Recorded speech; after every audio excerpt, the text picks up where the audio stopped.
We welcome in Greg Bedard of the Boston Sports Journal after this Patriots 26-20 win in Cincinnati. And Greg, we'll get you in on the question that we've been asking, been throwing out there the whole show. The Patriots obviously did not play well at times in this game, but found a way to get a win. Was it more good or was it more bad today based on what you saw? I thought it was more bad in this circumstance. I mean, look, they had to overcome some injuries, which is part of the deal. I thought that it looked like Vederian Lowe and Ben Brown did, a solid job in replacement. But you look at a lot of the stats in this game. This should not have been a game. I mean, it was a game because Drake Maye was not good to start this game through the pick six.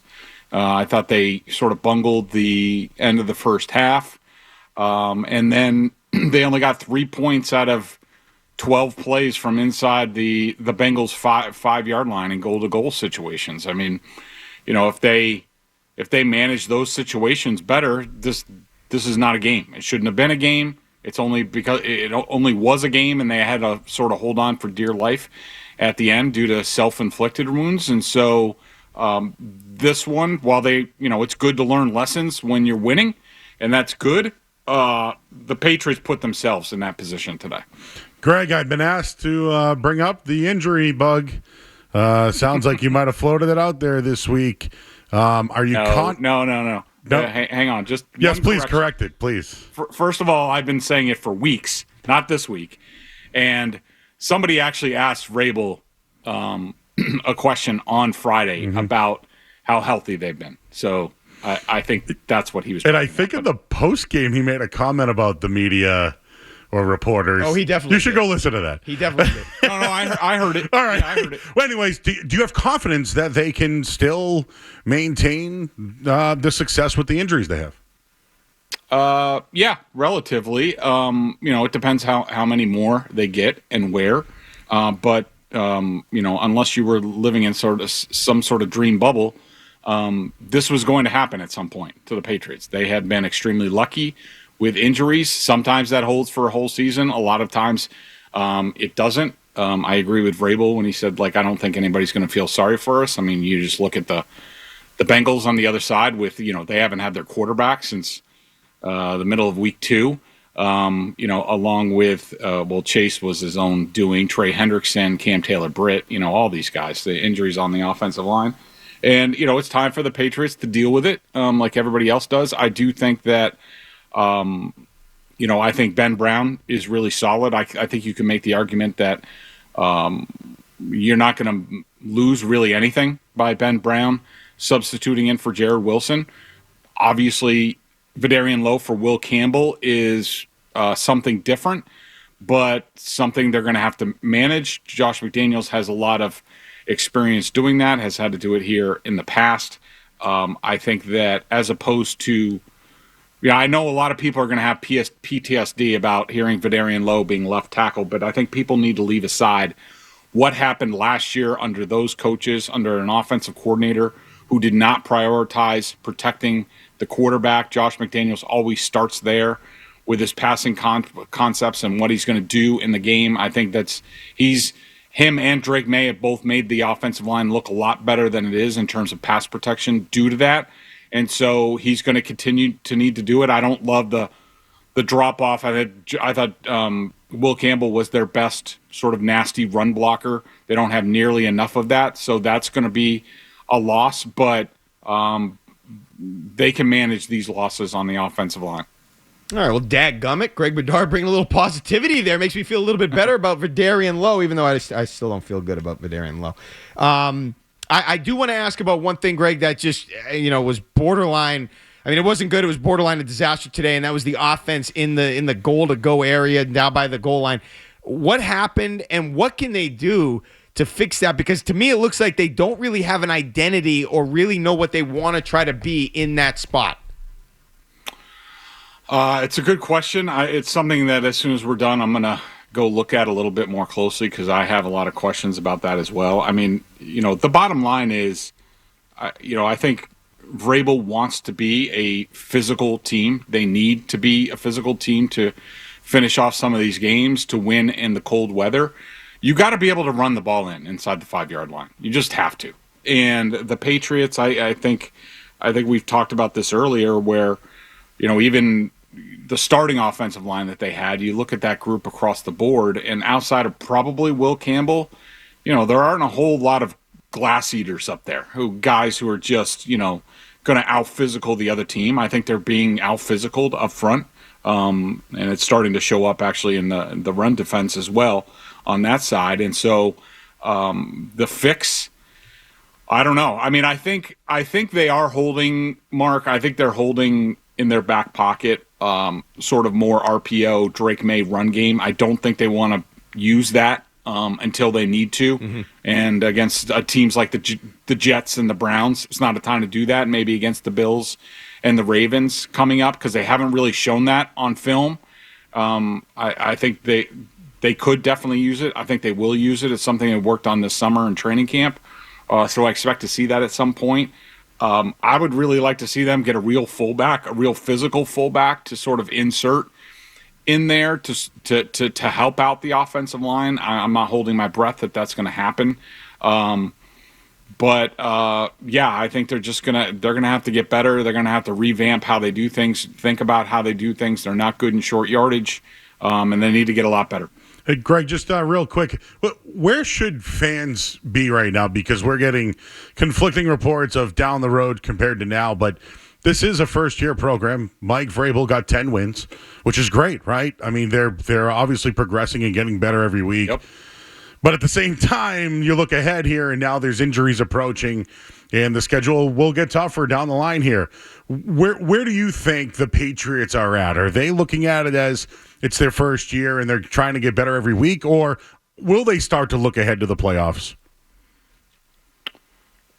I don't think they're going to look ahead to the playoffs. I think Vrabel's pretty much established that he is just about that upcoming game, and I think that's how you need to do things. You need to focus in. I mean, are you asking me like roster-wise, should we change the goals for this team because they have some injuries? Or I want, you know what, a little bit of both. Like, I'm starting to wonder, are they going to consider health? I think they did with Booty and Stevenson over the last couple of weeks, but down the line now, are they probably going to work on Vederian Lowe on Monday Night Football and then the bye week if Campbell's out, et cetera, et cetera?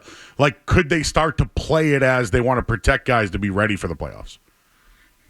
I think they'll keep the long game in mind. I mean, I don't have any news on those injuries, but just from listening to Drake Maye and the emotion that he talked with, it didn't sound good. I don't know if it was about both of them or just Will Campbell, but it didn't sound like a short-term be back anytime soon. But I'm sure they're going to have to wait for the MRIs and all that stuff. And, these guys, the good thing going for you guys with both Campbell and Wilson is that they're really young. And those guys have a tendency to come back quickly and show like amazing resiliency with their joints and things like that. So maybe there will be good news in the coming days on those fronts. But, I think they're just going to, if a guy's cleared, he's going to play.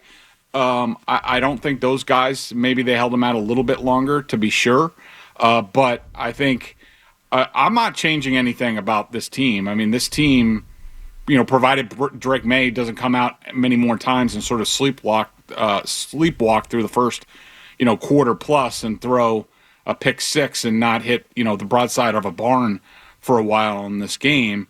Provided he doesn't do that and, the defense stays relatively healthy, you get Milton Williams back, I think, and how there's no dominating team in the AFC, I think everything is still on the table for this team. I want to talk about the defense, Greg, and just get your perspective on how they play as a unit, because I kind of dubbed them earlier in the show as a professional group. When I watch them, it doesn't feel like they're about to just completely shut down and dominate the opposing offense, but they get it done. They make plays. They're timely. They can make some clutch stops. I really like the unit, and I'm wondering what your overall perspective is on them and if they have what it takes defensively to go where you want to go, at least make a run in the playoffs. So I'll start with, I don't disagree with your overall opinion that they're, professional and do a good job. I would agree with that. I think they do execute at a pretty high level. I get frustrated at times with their zone coverage. From what I see today, they played zone coverage 76% of the time, which was the highest rate since the Browns game. I don't think they're very good in zone coverage, especially in the middle of the field. I don't think it plays to their talent, but of course you get into a situation where you might have three good man cornerbacks, Gonzalez and Davis and Jones, but who are the other two guys manning up if you're going to play man coverage? And I think if you don't have a good answer to that, and it feels like they don't think they have a good answer to that, then you can't play as much man coverage as you want to, because I think that would be benefit. I think that would benefit those guys in the back. I think they're better man than zone. I think the rush defense has shown some leakage. It wasn't just today. It wasn't just a Milt Williams thing. This is now 3 weeks going on now that this has happened. But I do think that overall they do a good job. I think Zach Kerr is coming up with some good play calls at the right time. You don't see quite as many busts that we saw earlier on in the season with some of that stuff. And, look, Carlton Davis and Marcus Jones made tremendous plays to knock balls away at the end of the game. So I think they work pretty well together. You could just see they're limited on edge and they're limited in zone coverage. And some teams are going to exploit that. Greg, the chase on penalty on that fourth down, that was inexcusable if you ask me. I felt like they didn't get off the bus early. It was like the game was going on. They weren't on the field yet. Just your reaction to them I don't want to say not ready to go, but they just didn't look like the Patriots we've seen over the last 10 weeks. Yeah, and I think there's a reason for that, Joe. And I think I brought it up towards the end of, Felger and Mass that, one of the questions I sort of had with, this little mini bye after the Thursday night game, and then they had the bye week coming up. I mean, I think one thing they've really benefited from, especially because they were, relatively healthy, for a good portion of it, was this team that was new to each other and a lot of young guys, they were able to go for basically like 11 straight weeks of the same schedule every week. In turn, they were always together. They didn't have like a week 4 or week 5 bye where, some people are going to Cancun and things like that. These guys have been together for basically like 11 straight weeks until they got the weekend off. And I just wondered, would that throw them out of their rhythm a little bit in terms of, they're doing the same thing every week, preparing the same way, going out to dinner the same way, all that stuff. I thought it benefited them for 11 weeks, and this was going to be a new type of schedule, and how would they react to that? And I think we saw. I don't think it was very good. I'm not blaming them for anything. I don't think there's really anything you can do about it. That's just the schedule is the way the schedule is. But, hopefully they learn from this, and, when they get back from the bye week and they have two pretty big games against the Bills and the Ravens come up, they can't afford to, need a quarter and a half to get through their doldrums and start to play. They're going to need to start fast. Hopefully this allows them, especially with a victory, to learn those lessons now, apply them later. I'm interested in the fact, Greg, that they've had, it feels like, it's not necessarily this case, but every week a receiver, a pass catcher, steps up, and it's never the same guy. We've had Stephon Diggs had big games. Obviously, Hunter Henry today had a big game. Do you think the fact that they have had that, where it's not always the same guy and multiple guys can step up and have big games, is that something that's going to really benefit them in a playoff situation? Or would they be better off having a definitive number one and everybody sort of working underneath that guy? I think it works to their advantage, Mark, in this respect that, you're going to get a lot of these teams, whether it's the Bills or the Ravens, the two best teams that they have left on their schedule, for example. You're going to get a lot of, cover one robbers coverage in, on third down where there's one high free safety and then you use the other safety to go and double somebody. And, a lot of times it's going to be Hunter Henry and Stephon Diggs, and the Patriots would sort of, back under Belichick, they would sort of take turns who they would double, say if they played the Chiefs, whether it was, the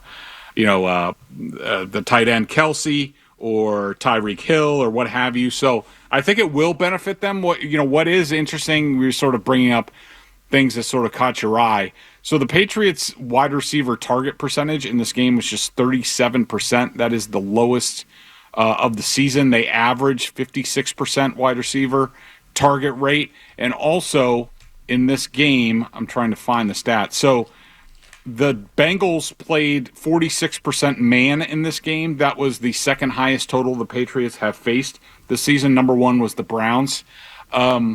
So you're just wondering, is that a bit of an issue? And I also think there was a point of emphasis because Drake Maye was the quarterback that checked down the least in the league, and then he's sort of done that the past couple weeks. So I think they go hand in hand.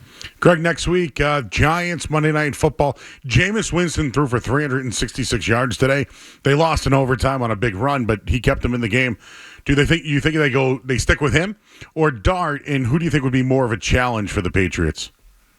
Oh, that's a really good question. So Dart, that was a situation where Dart wasn't cleared. Yeah, protocol. But he probably will be next week. Yeah, he probably will.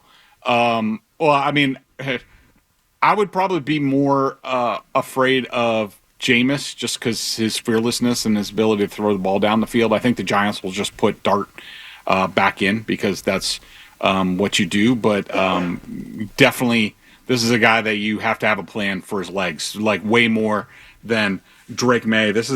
But he also gets himself into a lot of trouble. I mean, I know we all, especially me, say, hey, Drake needs to do a better job of getting rid of the ball and not taking hits. Drake Maye is like twice as good compared to Jackson Dart. Jackson Dart, for like 45% of the pressure that he's under is his own creation because he doesn't get rid of the ball. He tries to make plays. So, and Drake Maye's at like 20% compared to Jackson Dart. So, definitely dangerous. I guess I'd probably want to face Jameis because I know where he's going to be in the pocket and I don't have to worry about his legs. But I think both present issues. All right, so we'll look forward to that. That's a week from tomorrow. They're going to play Monday night at Gillette Stadium. Also look forward to Greg Bedard on Felger and Maz on Tuesday, as we always do. Greg, thanks so much for joining us here on the Postgame Show. Sounds good. Thanks, guys.